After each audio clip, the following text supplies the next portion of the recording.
इसका मतलब यह साफ है कि कदम बहुत ताकतवर आदमी का है और कदम बहुत ताकतवर पार्टी का है साथियों। यहाँ आज पैर रखने की जगह नहीं है। जब सरकार बनाई उत्तर प्रदेश में, यकीन मानिए जब बहन जी ने शपथ ग्रहण समारोह में शपथ ली तो पैर रखने की जगह उत्तर प्रदेश की राजधानी लखनऊ पार्टी जो डोमिनेंट ग्रुप बनाकर अलायंस बनाकर अपने पीछे उन लोगों को लगा रही हैं जो भले ही पिछड़े समाज से आते हों, दलित समाज से आते हों, लेकिन एक इशारे पर उनके बाप दादा भी,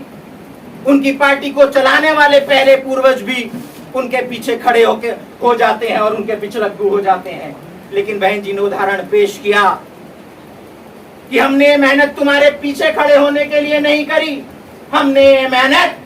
अग्रणी श्रेणी में आने के लिए की है। और अब की बार अगर आप लोगों ने साथ दिया तो बहन जी जहां खड़ी होंगी लाइन वहीं से शुरू होगी। कार्यालय पर रखी गई प्रदेश की मीटिंग में अपनी बात की शुरुआत से पहले हम नमन करते हैं सभी महापुरुषों को, विशेष तौर पर महात्मा फूले, छत्रपति शाहू जी महाराज, नारायणन गुरु, रामास्वामी पेरियार जी, सिंबल ऑफ नॉलेज, संविधान निर्माता बाबा साहेब अम्बेडकर, बहुजन समाज पार्टी के संस्थापक मान्यवर कांशीराम साहब को नमन करते हुए आजाद भारत की सबसे जनप्रिय न्यायप्रिय नेता आदरणीय बहन जी को अपना आदर्श मानते हुए आज महाराष्ट्र प्रदेश की राज्य स्तरीय मीटिंग में आपके बीच आए पूर्व विधान परिषद सदस्य, पूर्व राज्यसभा सांसद, वर्तमान में 8 से 9 प्रदेश पूरे भारत देश में देखने वाले सेंट्रल कोऑर्डिनेटर के तौर पर डॉक्टर अशोक सिद्धार्थ जी, साथ ही साथ महाराष्ट्र प्रदेश के युवा प्रदेश अध्यक्ष एडवोकेट संदीप ताजने जी, प्रदेश प्रभारी सुनील डोंगरे जी, चलवादी जी, मनीष कामले जी, प्रशांत इंगले जी, राम सुमेर जी, जयकर जी, सम्मानित मंच, और विशेष तौर पर आभार व्यक्त करना चाहूंगा आप जैसे कर्मठ बहुजन समाज पार्टी के कार्यकर्ताओं का, वोटर्स का, सपोर्टर्स का मेरा नितिन सिंह की ओर से जय भीम। साथियों,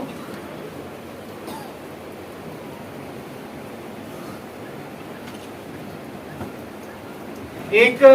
भारत देश के प्रदेश तमिलनाडु से आए हमारे बीच बहुजन समाज पार्टी के वोटर, सपोर्टर्स और साथी जिन्होंने बहुत अच्छी प्रस्तुति दी तेलंगाना के, और हम पूरी बहुजन समाज पार्टी महाराष्ट्र प्रदेश की यूनिट की ओर से उनका आभार व्यक्त करते हैं, स्वागत करते हैं। साथियों, यह बात जितनी बहुजन समाज को समझ में नहीं आती, उससे ज्यादा समझ जो लोग इस देश में केंद्रीय सत्ता में हैं उनको आती है। वह लोग जानते हैं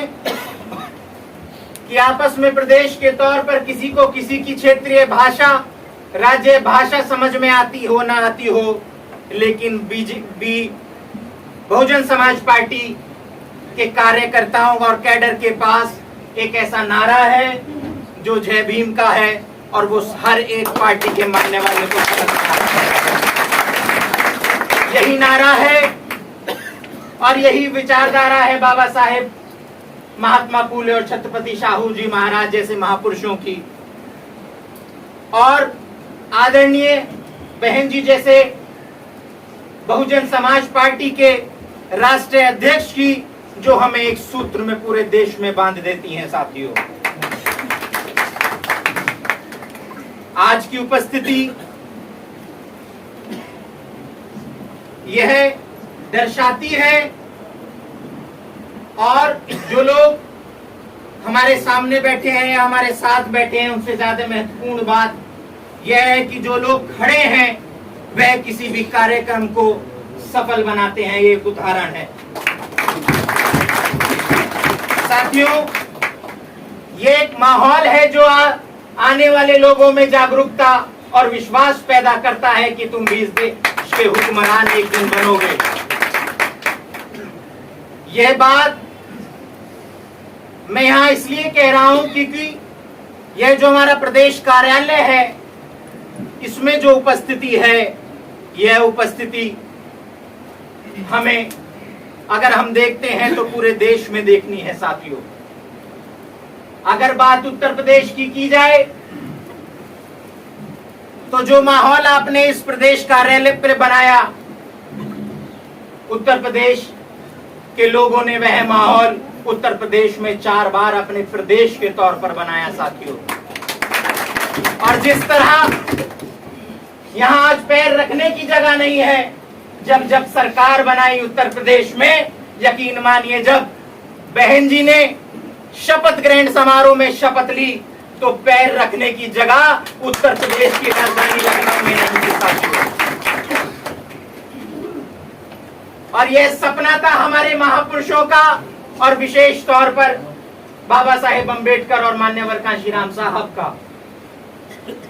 और जो लोग सपने देखते हैं, सपने उन्हीं के पूरे होते हैं। साथियों, और सहयोग किसी का कम ज्यादा हो सकता है, लेकिन सहयोग होता है। जिस तरह ये लोग खड़े हैं पीछे, ये अपना सहयोग आने भर मात्र से दे सकते हैं। इसी तरह तमाम कार्यकर्ता अपने अपनी जो रेस्पॉन्सिबिलिटी उनके बीच दी जाती है, उसको पूरा करके अपना सहयोग दे सकते हैं। आपने एक कहानी सुनी होगी कि जलते जंगल में जब चिड़िया अपनी चोंच में भरकर पानी लाती है और उसकी आंख बुझाती है, वह सर यह बात दर्शा रही होती है और उदाहरण पेश कर रही होती है कि मैं भी उसके साथ शामिल हूं, जो जंगल की आग बुझाने में जो लोग शामिल हैं, मैं भी उसमें शामिल हूं। और यहाँ आए सभी लोगों का सहयोग उसी का एक उदाहरण है कि यहाँ पे आने वाला हर एक व्यक्ति, हर एक वोटर सपोर्टर बहन जी को इस देश की सत्ता सौंपने के लिए अपना सहयोग देने आया है। यह उम्मीद रख के यहाँ आता है। साथियों, हमारे बीच हमारे तेलंगाना के साथी आए, एक बहुत अच्छी बात है और हमने उनका स्वागत किया, आभार व्यक्त किया। लेकिन एक उदाहरण मैं आपको उन्हीं से मिलता जुलता देना चाहता हूं। ये लोग हमारे थे, इनका स्वागत है। लेकिन इसी तरह अगर आपके बीच में ध्यान भटकाने के लिए केंद्रीय स्तर पर जब लोग तरह तरह के चीजों को करते हुए, आपको भ्रमित करते हुए अगर आप आएंगे वह लोग, तो आपको याद रखना है कि जो आपका लक्ष्य है, जिस पर आप चलते हैं, कभी उससे नहीं भटकना। साथियों, भारतीय इतिहास की राजनीति में हमेशा से यह होता आया है, लेकिन आदरणीय बहन जी ने जिस तरह से आपको जोड़कर रखा है, हम लोग आपको हमेशा यह बताते हैं कि अब वह समय है कि चाहे कोई किसी भी एजेंडे के साथ आपको भ्रमित करने क्यों ना आ जाए, लेकिन आपको कभी भी अपनी मंजिल से हटना नहीं है। साथियों, अपने उद्देश्य से भटकना नहीं है। साथियों, क्योंकि ऐसे मौके कुदरत भी कभी कभी देती है, कभी कभार देती है, और यह मौका तो कुदरत ने नहीं, आदरणीय बहन जी के मेहनतकश इरादों और मान्यवर कांशीराम साहब के संघर्षों की बदौलत आपको मिला है साथियों। यह अगर आप गौर करेंगे तो यह सामान्य परिस्थिति नहीं है। सामान्य परिस्थिति इसलिए नहीं है कि आज तक के भारतीय इतिहास में कभी किसी पिछड़े समाज से आने वाले नेता ने और विशेष तौर पर दलित वर्ग से आने वाले नेता ने और दलित पार्टी के अध्यक्ष के तौर पर आने वाले नेता ने कभी राष्ट्रीय लेवल पर किसी दो पार्टियों को, जो वर्तमान में आपसे ऊपर दो राष्ट्रीय पार्टी विराजमान हैं, उनको कभी चैलेंज किया हो साथियों। लेकिन बड़े गौरव की बात है, बड़े हौसले की बात है कि आदरणीय बहन जी ने कभी संसद में चैलेंज करते हुए कहा था कि जो दलितों की, पिछड़ों की, अल्पसंख्यकों की, बहुजनों की बात नहीं करता वह भारत की बात नहीं करता, और जो भारत देश के इन मेहनतकश गरीबों की बात नहीं करता, उनको भ्रमित करता है, तो वह दोनों ही पार्टियां हमारे लिए कोई सांपनाथ और कोई नागनाथ से कम नहीं है साथियों। लेकिन ऐसा बहन जी संसद में कह चुकी हैं, लेकिन वर्तमान परिस्थिति में अगर आप देखेंगे तो बहन जी ने एक उदाहरण, एक नया पेश किया कि बहन जी ने वही दोनों पार्टी जो डोमिनेंट ग्रुप बनाकर, अलायंस बनाकर अपने पीछे उन लोगों को लगा रही हैं जो भले ही पिछड़े समाज से आते हों, दलित समाज से आते हों, लेकिन एक इशारे पर उनके बाप दादा भी,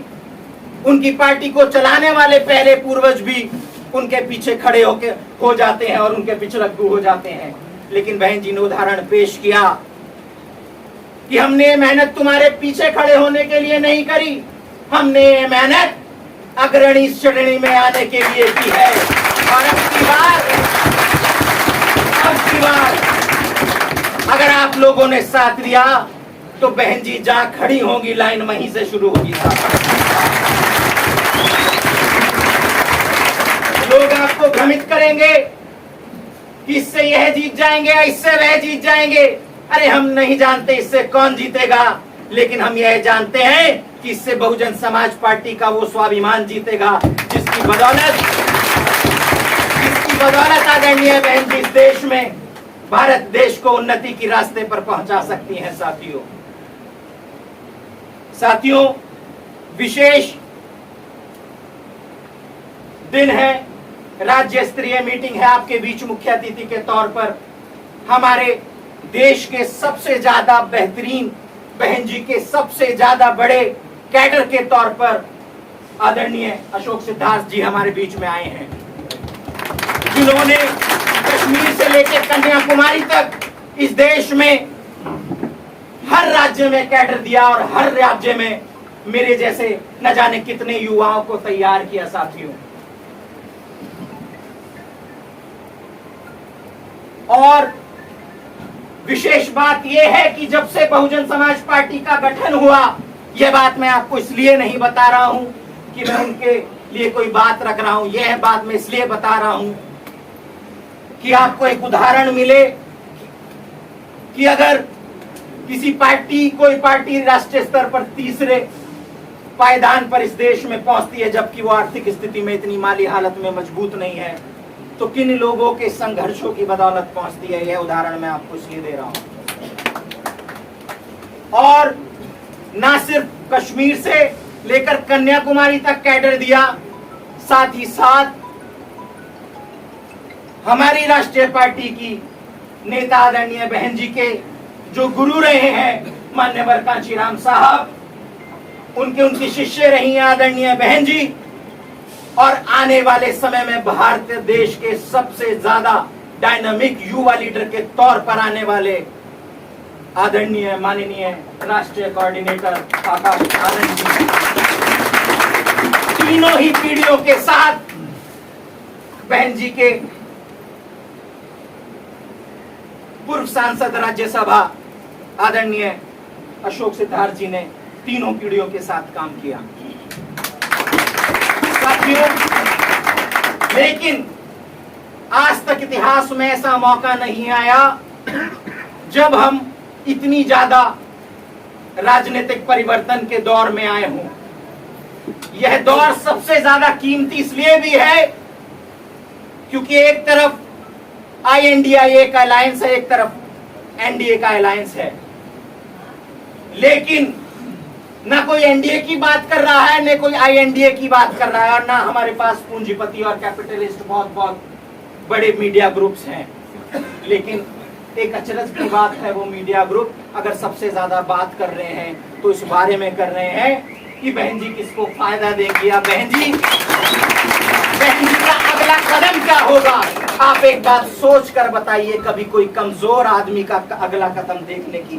जरूरत या कोशिश करता है, या कभी आशा उम्मीद रखता है कि कमजोर वर्ग या व्यक्ति अगला कदम रखेगा तो परिस्थिति चेंज होगी। इसका मतलब यह साफ है कि कदम बहुत ताकतवर आदमी का है, और कदम बहुत ताकतवर पार्टी का है। साथियों, मैं 2 लाइनों के साथ, 4 पंक्तियों के साथ अपनी बात समाप्त करूंगा। आपको मुख्य अतिथि को सुनना है साथियों। कि माना भी तेरे मेरे अरमानों की कीमत कुछ भी नहीं, माना के अभी तेरे मेरे अरमानों की कीमत कुछ भी नहीं, मिट्टी का भी है कुछ मोल मगर इंसानों की कीमत कुछ भी नहीं। मिट्टी का भी है मोल मगर इंसानों की कीमत कुछ भी नहीं। इंसानों की इज्जत जब झूठे सिक्कों में न तोली जाएगी, इंसानों की कीमत जब झूठे सिक्कों में न तोली जाएगी, वह सुबह कभी तो आएगी, वह सुबह। और ये रात साथियों, ये रात निकल चुकी है, आपके उठने की देर है। बहन जी के साथ कदम से कदम मिलाते हुए उठ जाइए। वे सुबह इंतजार कर रही है आपका, आपकी नई सुबह इंतजार कर रही है बहुजन समाज पार्टी की राष्ट्रीय लीडर का। आप स्वागत कीजिए अपनी बहन जी के अगले कदम का, अपनी पार्टी का और इस भारत देश के निर्माण का। जय भीम, जय भारत, जय बहुजन समाज पार्टी।